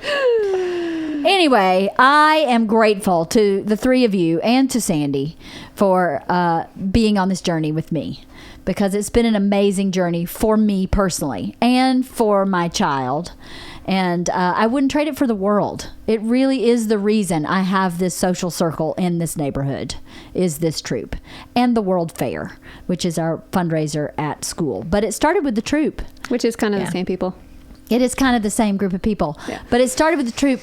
It really started with Cathy. It did. It started with Cathy. We did start. Yep. So thank you, Cathy. Thank you. Like, I would not have continued this journey if it were not for you. So. Why? You don't want to deal with incessant emailing of, hey, can you give me your fucking paperwork? I really do not know. Yeah. Financials are not nearly as bad. I'll tell you. So we chose There's a our couple roles little properly, blips right? every once in a while, and you're like, ah. Right. So anyway, thank you, Cathy, for doing this with me in the beginning. Thank you. And thank you, ladies, for joining and for continuing on, because it's been really, I've had a blast. It's hard sometimes. It is hard sometimes, but then you have like, you know, the moment where the parents like, you made such a difference in her life, or the, you know, the community service project that we just did where you're like, our girls got it. Like, because sometimes you don't know you're getting through to the girls, and then I'm like, why the fuck am I doing this? Like, you know, whatever. And then all of a sudden you're like, wow, they get it. They got it. They got it. Yeah. That's why I keep going. I mean, I love you guys, and I'd be no, but like, But we're friends without but we're this. friends without Yeah. it. Yeah. But And we would still be friends without it from my point of view, too. Yeah. That's not what I mean. But no, I know. I'm saying like, I was friends before Girl Yeah. Scouts. Like, I've Right. known Cathy since like kindergarten, before in preschool. Like, we went to Right. preschool together. I knew you from the first disastrous silent auction when we were in kinder. Yes. And I know you're my neighbor, so like I know everyone independently of that. Right. But like when the girls finally get it, you're like, oh, that's why I do it. That's why you do it, right? That's why I do Pretty it. cool. Well, to wrap this up, you know, Georgia, my oldest daughter, is still working on her silver award. There is a link, her silver award, just to hawk it for a moment. A silver award is there are 3 awards: bronze, silver, and gold. A bronze award the troop does as a troop. The silver award you can do by yourself, or you can do with other Girl Scouts outside of troop meetings. So they come up with what they want to do, and they raise the money for that. It's some kind of community service project. And Georgia's project was to have refillable water bottle stations installed in her middle school. So they have already raised enough money to purchase 1 unit. She and her 2 friends started a GoFundMe, which you can find at gofundme.com/troop13376 silver award. There's also a link at wifeotp.com.